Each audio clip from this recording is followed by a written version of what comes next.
At times, we all feel lost and in search of something more.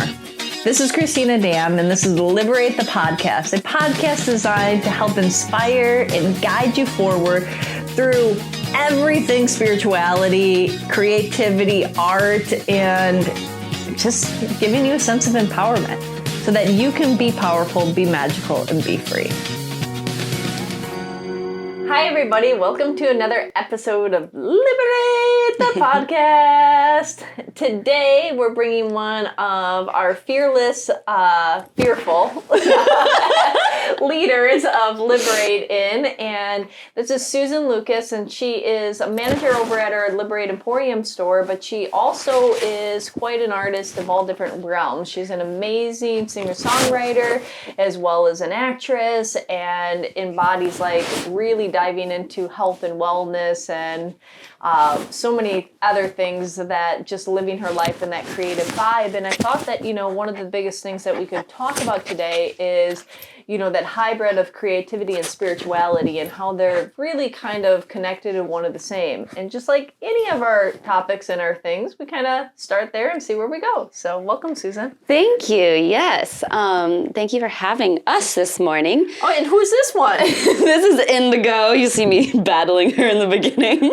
My pup. But yeah. Indigo, a.k.a. Linda. So Lindigo. Well, clearly she likes Indigo better. It's my baby. I thought it would be kind of fun to dive into creativity and spirituality. It seemed like the perfect topic. Yeah, especially since, our old slogan was, the place where creativity and spirituality unite. Yes. Now that we changed it to be magical, be powerful, be free, but, it's still embracing that creativity. Yeah, so, sister statements. Yeah, so let's backtrack a little bit and let people know a little bit about you, about, like I gave a little intro about how you're very much an artist in so many different facets.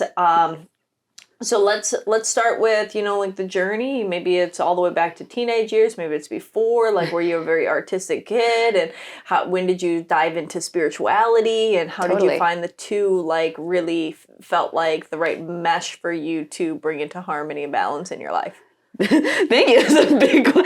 Ever since I was in the womb. No, I'm kidding. No, I mean, because some people, they'll find spirituality or they'll dive into creativity, and then the creativity will lead them to spirituality, or spirituality will lead people into feeling that they can be more creative and expressive. So what's your story? Yeah, no, I mean, I think they all feed each other from a very young age. I grew up, we're in Los Angeles, and I grew up right outside of LA in Camarillo by Ventura County. And I was always just I was pretty shy, and as a young kid in preschool, very keeping to myself. And then I found that my imagination was where I could be loudest.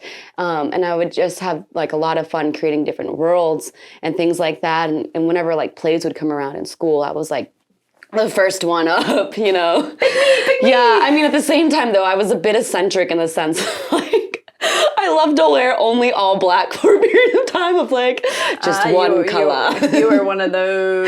Yeah, but not dramatic, just no, that's just what I'm doing. Okay. But then, and getting to play around in different characters and scripts and things like that, I just fell in love with storytelling initially.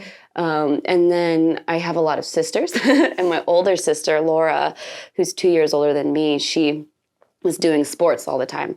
And so I kind of got into sports, which is interesting in my journey because I recognized the power in the sense of visualization and manifestation. Okay. In terms of okay, how do I want the game to go? What character am I going to embrace? And just really navigating the field like that. I played soccer for a really long time. And then during, that time of having an actual physical exertion, it actually made me focus more in terms of okay, now I'm doing a script, and I was able to be still and understand movement more and be in my body.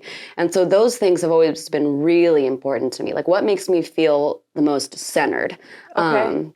So, I think, I'm a musical artist now, and I'm producing and filming my own music videos and playing around Los Angeles, and self-funded tours and things like that.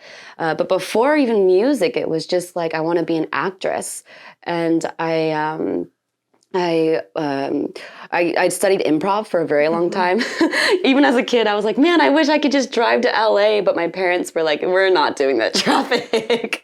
Especially with all my siblings, my 2 younger sisters like flying out the window of the car, I can imagine. Yeah, my mom's like, sit down. And they're like, never. And I'm like, I just want to be an actress. Please just take me. Right. I was so dramatic. I mean, it was actually when I was like 11, 12 years old, and I was watching the TV where it suddenly clicked too, where I was like, wait, like they're working. These are not just like this is not like just a hobby. Like these are actresses. And it kind of clicked. Like, you hear about an actress and then you're kind of like, oh, those are options. Yeah, I know. I mean, late bloomer in that sense. I think they're pretty early. 11, 12, getting that, recognizing that it was a job. If you were getting that just like last week, like, oh wow, it's a job. I've been living in LA and I hadn't realized that these people make money. Yeah, so that's when I was like, I want to be an actress. But yeah, I do come from like a very creative family in the sense that, my dad is an incredible songwriter and writer in general. And then he's like a bit of an inventor. So I don't really have his numbers mind, but I have his creative mind. Gotcha. My sisters took the numbers. I just took other parts of it. Hey, balance, right? But not everybody can do the numbers. High sensitivity. And on my mom's side, it was funny. My mom could not draw, but her brothers and my dad's side, there's a lot of fine artists in drawing and paying attention to detail. So whenever I would spend time with like my family members growing up, it was a great, I guess like, natural learning space of like, oh, what do you see today? Or like, oh, what are we going to draw? Or like, let's go on a drive and take photos. And, oh, if you like that house, like what happens there? So it was like and then my great grandmother was just an incredible storyteller because she just grew up telling stories in like church and things. So I was always surrounded by people who were doing very creative things. That's cool. Like, you don't really have that much happen, most families, but when you say, dad writing music, being a songwriter, I had the privilege of meeting your aunt. That's like, when you say fine artist, like has her own gallery, like, makes a living from it, makes a good living from it, so it's not just like, oh yeah, I paint in the garage on occasion. No, but it's like, I mean, but that's been really inspiring to see, I think, too, on the larger scale of like, wow, how the curves of an artist career goes, right? Like my aunt was painting in the garage and building all these pieces with an intent to open a gallery one day, but she also took, I think, like 10 years off of painting. But she was like, wow, I can't stop thinking about it. And she'd do like little things and interior design. But now, like, you would think that she has had a gallery for the last 20 years. Nice. But yeah, it is like an ebb and flow. But then where does, we're always surrounded by creativity, always encouraged to ask those questions of like exploration, of curiosity, of storytelling. And so that created this natural ability for you to see the world through this expansive lens, right? Yeah, I think multiple perspectives, especially having a mom who didn't speak English as her first language. It taught me to just pay attention to people more and have greater empathy, with a lot of like misunderstandings where people are like, oh, you just don't get it. I was like, no, she does. You're just not listening. Yeah. Yeah. And then on the opposite end of that, my mom walking into like JCPenney and trying to bargain. She's like, okay, yeah, it's $20.99. Definitely, like, let's do 16. The girl's like, can't do that. I think sometimes they'd end up giving her the discount, though. Hey, you never know unless you ask, right? Yeah. Well, we love to go to the farmer's market. Yeah, and growing up, she would go with like $10 and come home with, they'd just give her free things at one point. Really? Yeah, because of the community. She was just so good at bargaining and like making friends. And she's like, okay, I give you $2 and I get this. And And I get that too. You'll throw that in, you know? Yeah. It was always funny coming home. I was like, wow, how do you do it? So I kind of have some of that mentality, and taking that mindset and applying it to like, okay, how do I stay innovative and creative in business and today, and in working with you and Liberate, even of like, what can we do? How do we think differently? Yeah. And that's been the exciting part, of thinking outside of the box of what's expected of you, especially coming from the suburbs where they're like, and now you will get married. Married by 25 with a white picket fence and 2.5 kids. Right. Yeah, your 0.5 kid right here. She's like, whoa. Sorry, I didn't mean to call you a 0.5. Yeah, but that was a scary jump because so I grew up in always being surrounded by creative things, and then. Well, where'd the spirituality come into play? Were you spiritual from a young age? Did you like kind of have the spiritual awakening? And then, I've always been very sensitive, so I always kind of felt like I was like tapped into like a greater good in the sense that I didn't know everything. I was like, there's definitely things outside of us, right, where we don't have control. And I did grow up going to church on Sundays, but not in a restrictive way. It was a very supportive sense. And then I think, not to bring down the podcast, but when my mom got sick, there was just this huge moment of surrender in my life. And I remember thinking, wow, like this is a role that I have to play at a young age. I was 16. And she unexpectedly got diagnosed with cancer. And it was just interesting because it was a very distinct moment where I was like, I feel like I'm wearing her shoes, but in an empowering way. Like, okay, what would she do? Because she's taught me so much. So, and having that connection with her and my family and my sisters through that time, and then understanding that you can plan everything and it means nothing. I was like, I like wow. that. You can plan everything and it means nothing. Yeah. So one of the biggest wisdoms you can get, and getting that at 16, that's huge. Yeah. That's why I was like, okay, there's a lot of gifts that have come from, that moment in time that you wouldn't want to give anybody because of the cost. But in having that knowledge now, being a creative in the city, it's like, yeah, okay. Like I've always learned to leave space. Like if something leaves, it's like, oh, okay, that was not expected.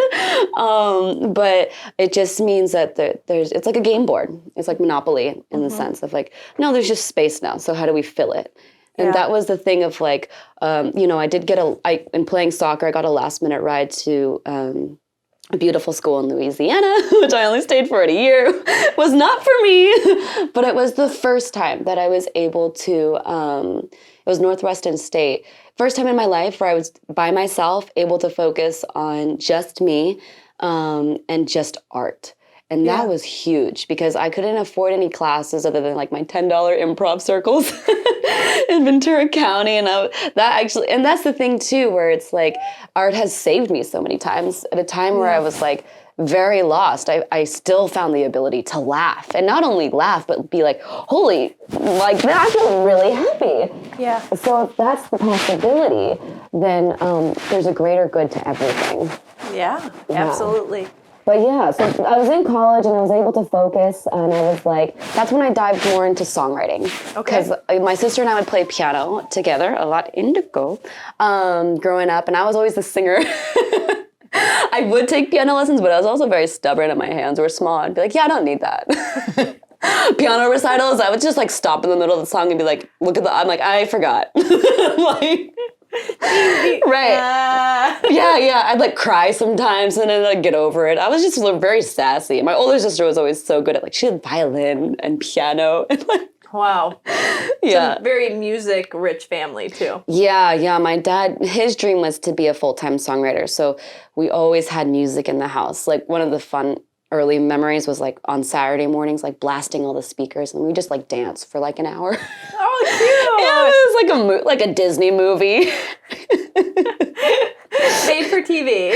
Very Hallmark suburban. special. Very suburban, like the garage doors open and the bikes are in the grass and we're not scared of anyone like stealing them. The neighbor stops by and like drops off fresh muffins. Like, really?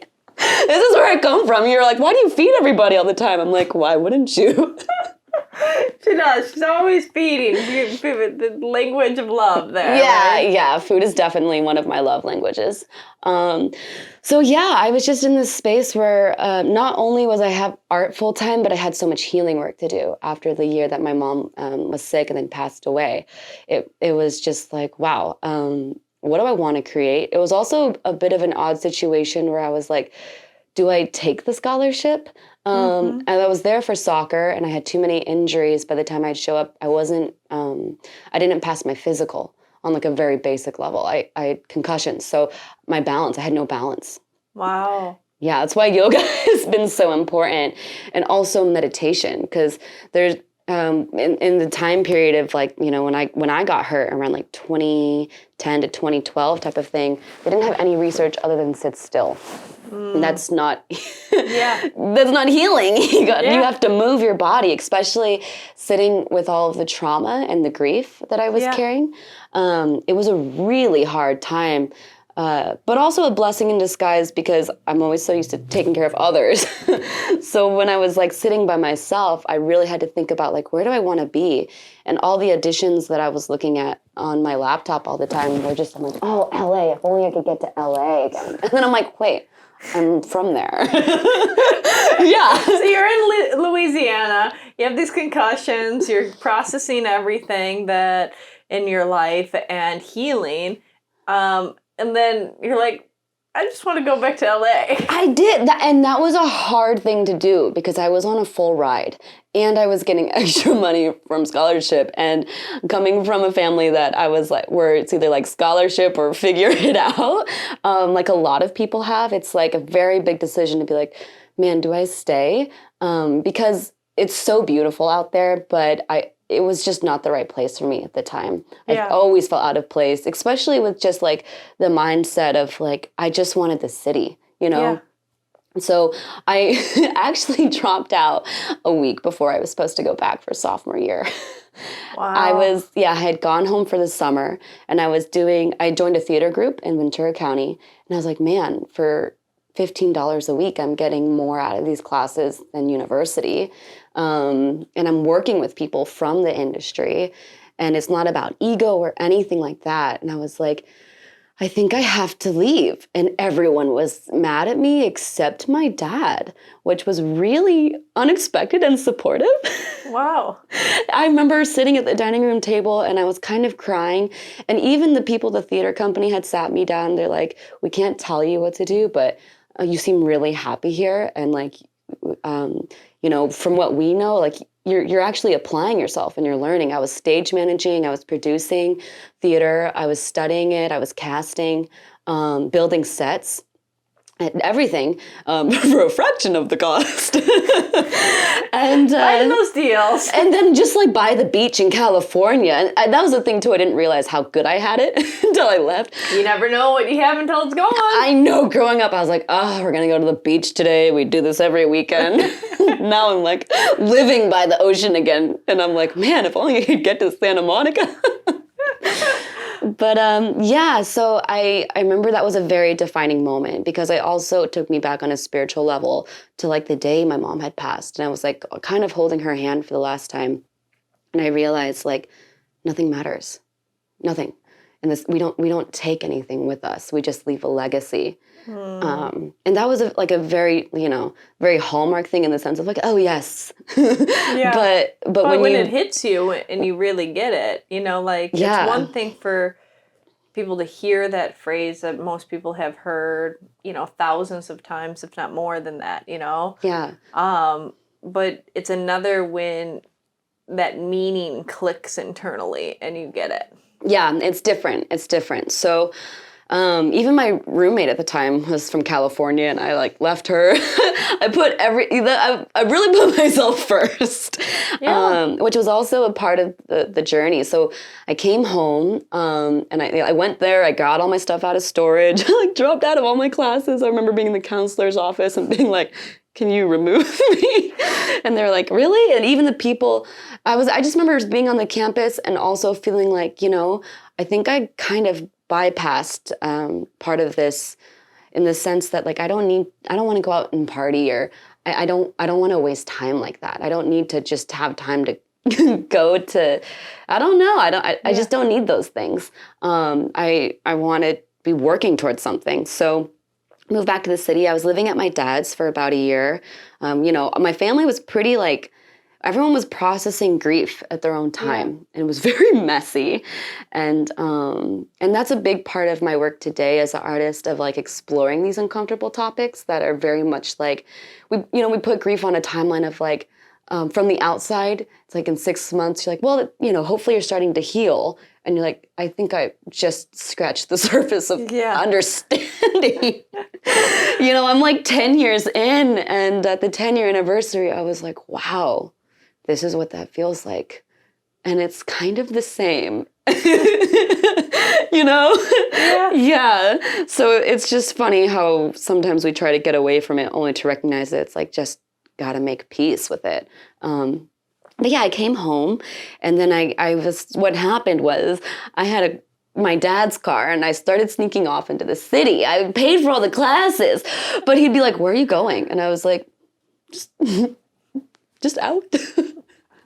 But I was taking these acting classes in LA that I had found, and he got so mad because he was like, "We can't afford a new car and you're running the miles in." And I was like, "I'm paying for it all. I'm an artist. I'm done with Ventura County. I'm past local theater. I need to go to LA."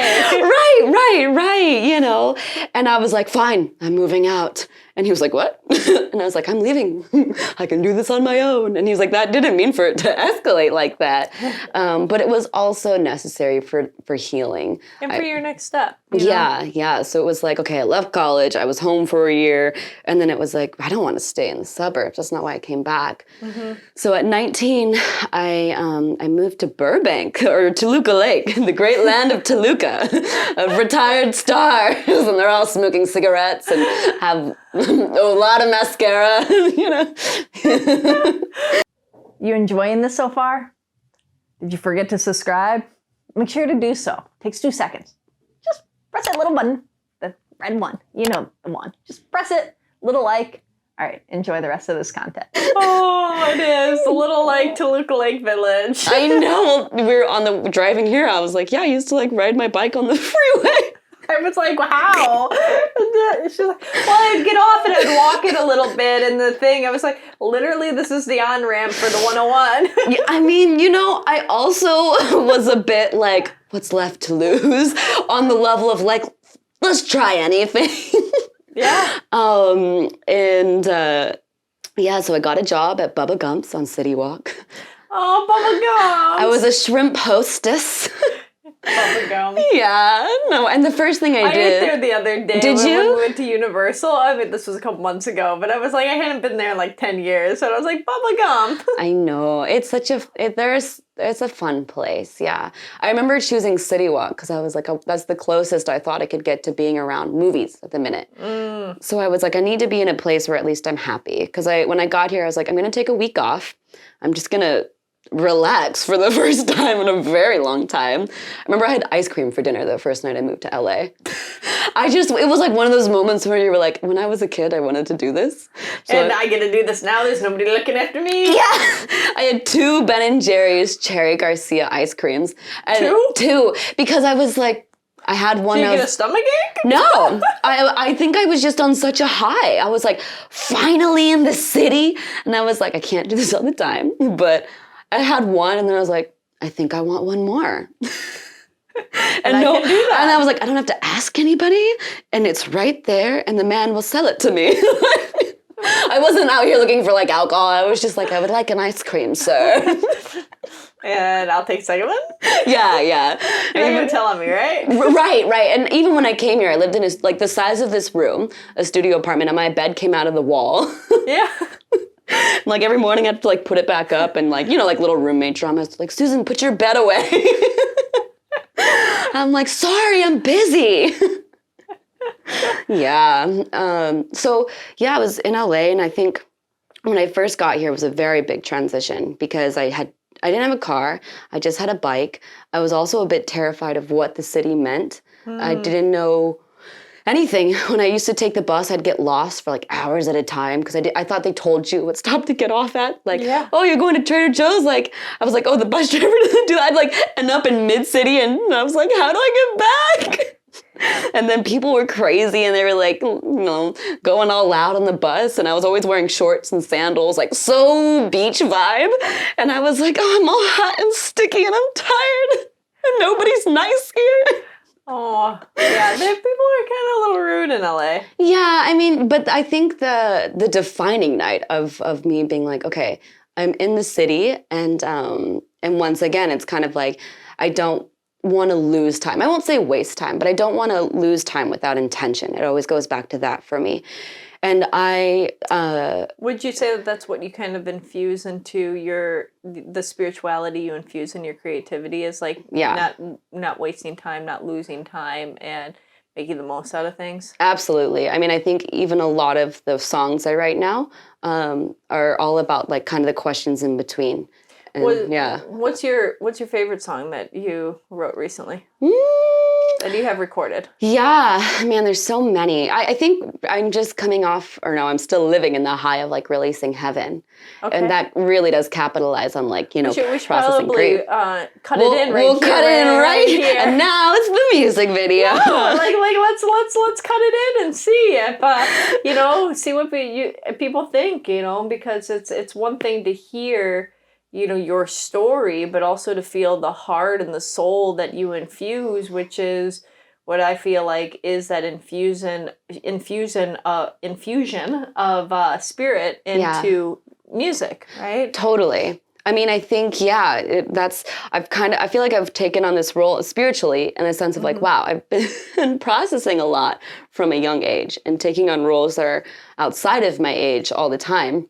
Yeah. Where I'm like, okay, I feel kind of timeless in that sense of like, it's just a numbers, but how do I put that in art? And how? Well, let's hear it. Let's hear it right here.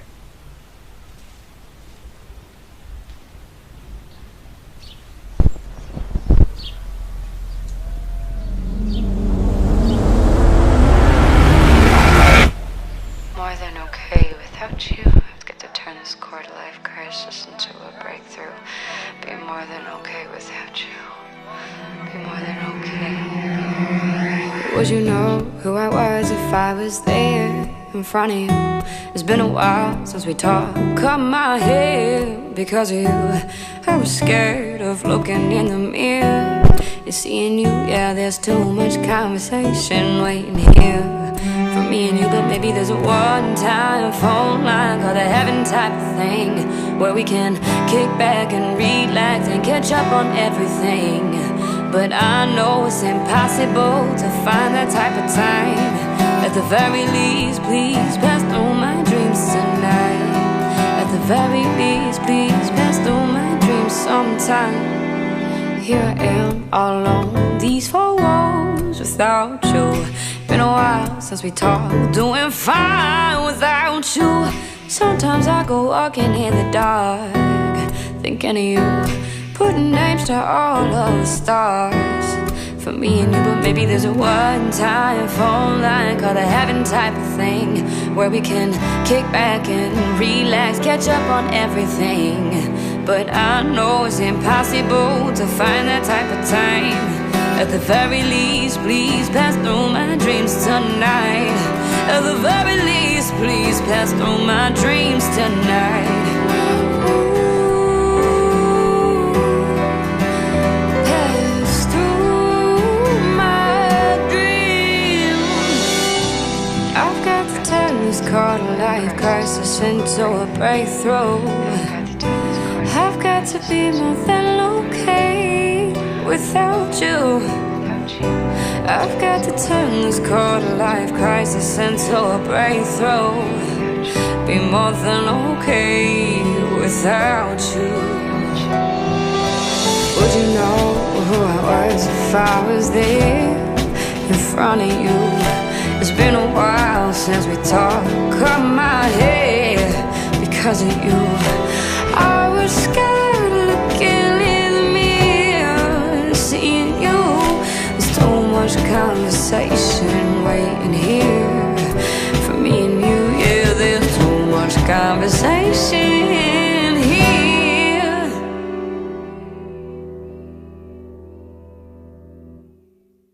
So what did you think of like I mean I think that that's great. What did you guys think of that?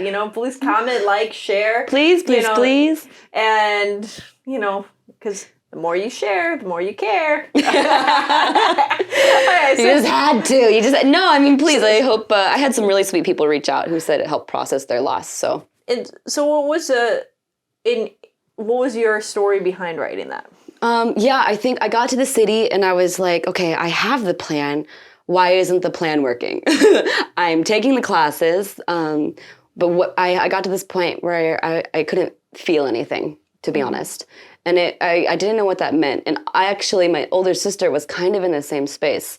And it was grief, and it was actually very close to the death anniversary that I was experiencing for the first time. And the first year I didn't understand because we were all together, so we were all just kind of like moving around. Now we're all at different parts of the city alone, and I was like, wow, I have no energy. I can't create. I'm not reading scripts. I don't know what's happening.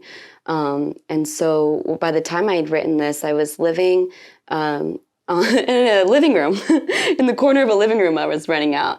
And it was actually a beautiful sense and a spiritual level of just like embracing simplicity. Wait, I want people to really get that. Renting out a space in the corner of the living room. I paid for half of the living room. That's what people do in LA. Like, no, I'm not renting a room. I'm not even renting the living room. I'm renting a space in the corner of the living room. I put up bed sheets and like, it was actually such... This is my corner. Literally, people, I'd be like, hey, keep it down, guys. Like, and like they're having a party like through the sheet. I'm trying to sleep here. Literally. I gotta wake up at 5 a.m. Or like my drunk roommates would come in and be like, whoa, look at your room. And I was like, yeah, get out of here, man. Like, there's not a door, but come on. That's commitment. That's you see like, I think that, I mean, this is an overgeneralization and not every artist is like this, but a lot of artists will do, there's so much passion and so much heart behind and so much fulfillment that the amount of sacrifices to be able to do is well, those are the tests in the city, I feel like, that it didn't feel like a sacrifice. Yeah, no, it felt exciting, right? Well, because you don't look at it that way. You're creating, and that's interesting because from an outside perspective, everyone thinks you're crazy. Everyone thinks you're crazy, and how do you live like that? And look at all the things, or whatever. You could have this. You could be in a full ride scholarship, and right. They're like, you didn't take that. And I'm like, yes, I live in a closet. I actually lived in a closet once too. I had all of my things in a closet and I got to sleep on the couch, not in the living room, the couch. And my roommate was very sweet, but he would always, there was like a fish tank above me, and every morning he would be like, hello, my little babies, to his fishes. He like just got these fish and I'd have to pretend I was asleep because what am I going to be like, wake up and stare at him? So weird. Why was the fish thing above you? Okay, it was just how he did it. Let's get back to the music. Okay, So I was writing heaven, really, though. So my little sister came, and she's a good guitarist as well. I have two younger ones, and we were just having a moment in the corner of my living room on my little twin-size mattress on the floor. And I was finally able to get to the point of like, wow, I wonder all the time what these conversations would look like. And then I've realized in chasing the conversation, that's not natural. Like there's mediumship and there's readings and things, but at a certain point, you have to stay present because otherwise you lose your spirits just kind of floating, chasing for something that's transcended, Like people visit you in dreams and they send messages when they're gone. I do believe that. But to constantly be like, what would you say? Is actually not what they want you to do. And I've had like some very interesting dreams in the sense of like where I meet my mom again and it's vivid. I can feel the weight in the dream. And it's, and they're always like, maybe sometimes when I took like a 15-minute nap, I felt like I would be gone for like 3 hours, and check the time and be like, whoa. So I had a few of those in the process of making heaven what it is, because it's seen a lot of different versions of acoustic. And then I was like, no, it needs to be bigger and cinematic, and it needs to feel like it needs to be a short record, because you need to listen to it again, because that's what we're doing. You're like, oh wait, it can't be over. Yeah. You know? So everything was kind of built around this narrative of what ifs, and then recognizing what is. Oh, I like that. What ifs and recognizing what is. Yeah. Yeah, I mean, so it was been a super spiritual process in the sense of like, okay, it took probably 2 years to perfect the record and also get the money to make it, and paying my amazing team. And they're always like, pay what you can.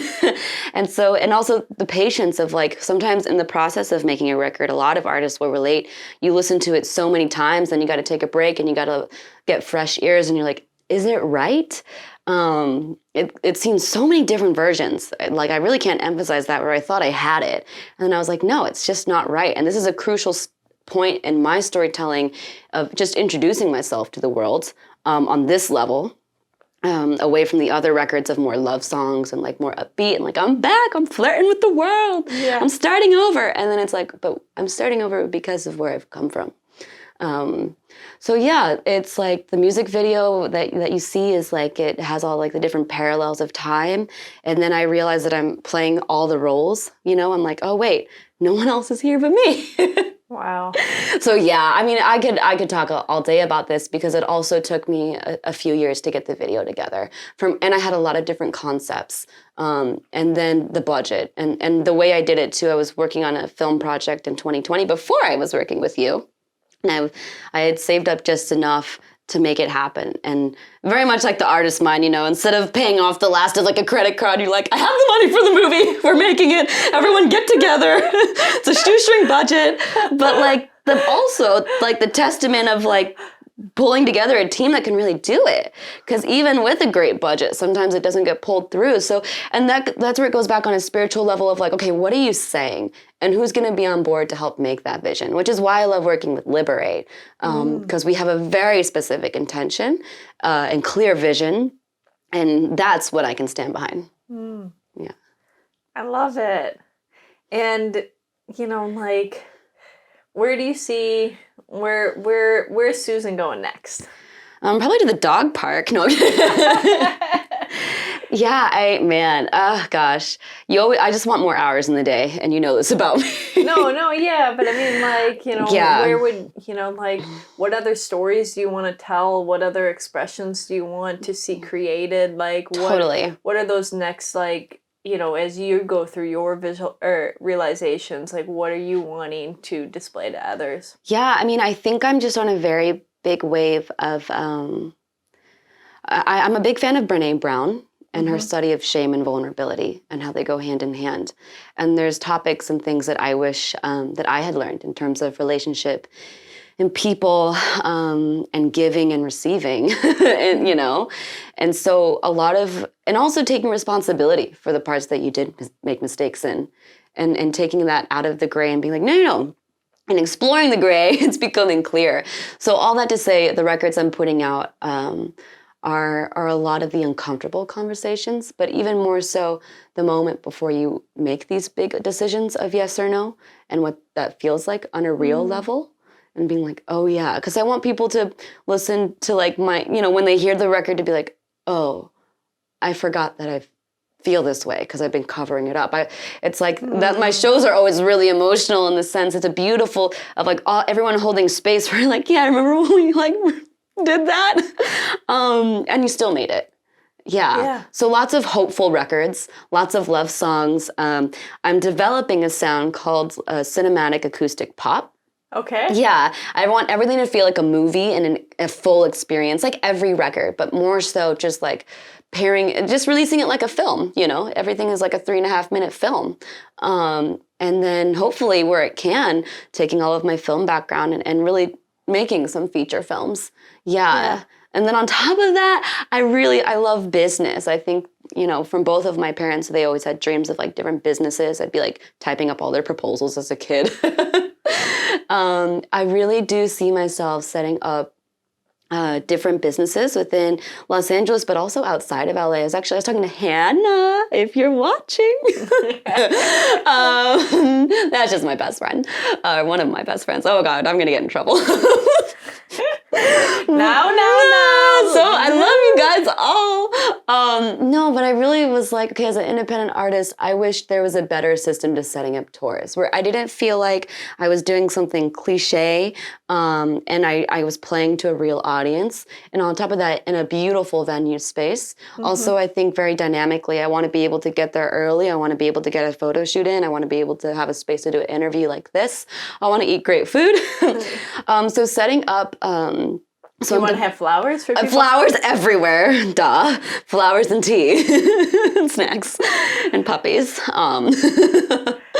But setting up something, so I'm developing Sun Soul Records. That's my publishing company that I've made. But I'm like, what am I going to do with it? So I'm kind of starting right now with like live streams on a very basic level in beautiful spaces. And that'll be in development in November, filming the first episode. But then taking that and putting little like performance cafes in different cities. So if like an artist wants to buy in for a very reasonable price of tour and PR and things like that, they can actually set up their own tour. And the people will also respect the venue and know that only great music comes from out of that. Oh, I love that. Yeah, it's kind of cool, right? Yeah. I was like, yeah. And then on top of that, I want to create creative WeWork spaces where I think that was the biggest thing when you get to LA, you're trying to like break into Warner Brothers and like, if I could just sit here, you know, I'm just here to absorb the energy. They're like, get out. Like, who the hell are you? I'm gonna be here soon. No, I really want to create like beautiful workspaces, coffee shop-esque, where you come and you bring your laptop, but you feel like you're already in Sony or Warner Brothers. Yeah. And you're, you know, like setting it up just like very inspiring. So it actually, taking the cliche out of everything, to be honest. I think that was the big thing that I've learned in the city. I've spent a lot of time and money on thinking I needed certain things. Oh, if you knew your personality better. It's like, what the heck? Why did we think this was a good idea? And who convinced me of this? But you're young and you try it. And you're like, I'm bubbly. And you don't know, right? You know, like... Yeah. And so if somebody tells you, or if you read about something that it's done in a certain way, you feel or you get stuck in your head, like, that's the way to go, you know? Right. It's like if somebody gives you directions to get to the beach, and you think this is the path, but you don't realize that you could take 50 different roads to get so there. Many. You know? And that was the thing, too, when I found, like, my home acting studio that I only train at now, which is the Aquila Studio. I recognized that they based everything in choice. And it was about not having the role choose you. You know, I'm not always going to be the babysitter or the nursing student, you know. It was like, if you can play anything, then you start to realize where you come from. And what does shape you and what doesn't shape you, and the work and building on a songwriting level and a filmmaking level these stories. What do I need to study? What do I come with? And that's where I really learned the most about myself. Not when other people were like, oh my gosh, you have the cutest laugh. I'm like, no, I actually laugh like that because I have raging anxiety. You know, that's what we should be exploring. Or like, why am I okay being last in the circle? Not like, wow, you're so patient. Yeah. So it was just a lesson of like, okay, you could take those things. You could be a commercial artist. And this is my little French moment. But choice. I think my records are, and my art and my work is about hope, choice, and deciding what you're going to fight for. You know, so many times I could have been like, I'm out. I've had my run. And then I was like, that's stupid. Well, and that's the journey of life, right? Yeah, you realize that life is worth fighting for, and things that you believe in, and that you're true to yourself. And when you find that truth and you allow that inner voice to speak, it doesn't seem exhausting. It doesn't seem like that. It doesn't even feel like a fight at that point. It just feels like maybe it was a fight to decide that you were going to step into the ring. Once you're in the ring, it's like it becomes the game of life. Exactly, right? I always think there's like a really good little poem or something that Theodore Roosevelt says about living in the arena. And Brene Brown references this as well. You know, the critics. And as I would even visit my hometown going through this process, and sometimes still, just now because I'm finally saving up capital and making more moves and developing as an artist, everyone's like, wow, I'm like actually a fan. You know, before they're like, good job. You look like you're having fun. And I just like, you kind of die inside of as an artist. You're like, yeah, just bearing my soul for fun. You know, but you get to the point where people... So sleeping in a closet for fun. Right. They're like, where are you living? I'm like, half a living room? In the city. I'm in the city. You know, they're like, yes, you know, our daughter just got married. I'm like, beautiful. Which is good. You know, I think everyone just needs to live their truth. And if my work can help get back to helping them feel and recognize their truth. And that's what I have to do with myself all the time. As artists, we have like lots of highs and lows of like, okay, where am I really? Yeah. And that's like even going back to the spiritual practice of yoga, of like, okay, I could do all of these like hard power moves. Why can't I touch my toes? Right? You know, so getting back to the basics. I think foundation. It's so important. We skip all of that, but it's the simplistic foundation that brings upon happiness. It's having that tea or smelling a flower, right? It's taking and in those going to those basics. There was like, I'm a big fan of Tony Robbins, and one of the people that he references was a famous NBA coach. I don't remember which one, but they had won all these championships, and when they took over a new team or whatever, and he said that he told the story about, you know, they were thinking that they were going to do all these different, you know, kind of crazy trainings and stuff like that. And he had them do like the most basic dribbling and passing and shooting drills. And all of the guys in the beginning were like, this is bullshit. You know? Right. We don't need this. You know, like, because it was like the drills that you do in like high school basketball, right? Yeah. You know? And, but he said, no, you got to do the basics. And everybody doesn't want to do the basics because they want to do the fancy thing or the new thing or the different things.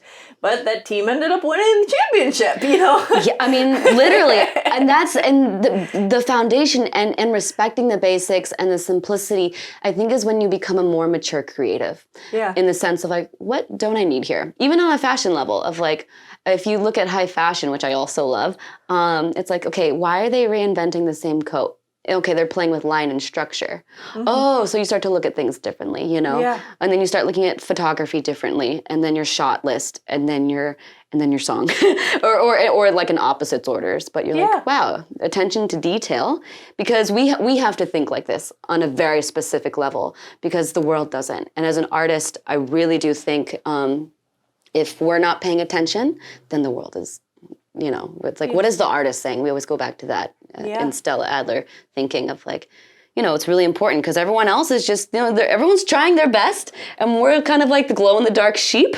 Like, I think it's a little different. The glow-in-the-dark sheep. Yeah. I like that.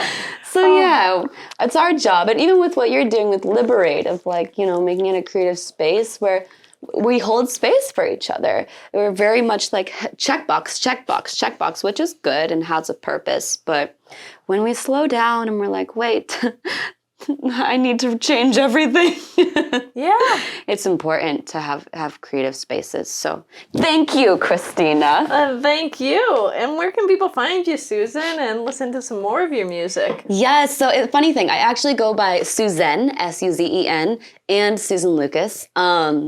A bit of a move everyone disagrees with at moments. They're like, why do you have two names? I'm like, I guess I have two sides of myself. The acoustic side, that's Susan Lucas, and the writer and the producer and the director and the thinking creative. And then Suzen is like the more like poppier, cinematic, like, woo, like let's do something crazy. Like, let's not think about it. Like, let's put hot pink together on, I don't know, whatever. The more adventurous side that's kind of developed of like elevating the sound out of my indie brand that I had originally built. So please follow me on my socials. Which are? Just Suzen, and also at the bottom of the screen, or wherever we put these things. Well, if you're listening, then Yes. let's give it to them and how to find it, and then also we'll put links down below. Yes, okay, so on Instagram, Twitter, all the jazz, Just Suzen. And With a it's- Z. Yeah, because we keep it chill. And then my website, suzenmusic.live, with all of my updates, videos, and things like that. I also have a YouTube channel under Susan Lucas. And then, yeah, please keep up. Come to a show. Come cry with me. That's what I say. Come cry together. I love it. Thank you so much, Susan and Indigo. Thank you. AKA Linda. Linda Go. She's like, yeah, in my creative adventures, Aww. Well, until next time, everybody, thank you. Please like, subscribe, thumbs up, all of the good things, because as you take one moment, maybe two, of your time, it will make a big difference in how many people see and are exposed to this content and our other content that we make. Thank you so much. Until next time. Thank you. Thanks for joining us. If you enjoyed this conversation, please like it, subscribe, and share it with your friends. If you want to hear more about what we have going on and happening online or in the neighborhood, check out liberateyourself.com and sign up for our mailing list. Also, follow us on Facebook and Instagram at Liberate Yourself. It's You Are Self, URSELF. Until next time, be powerful, be magical, and be free.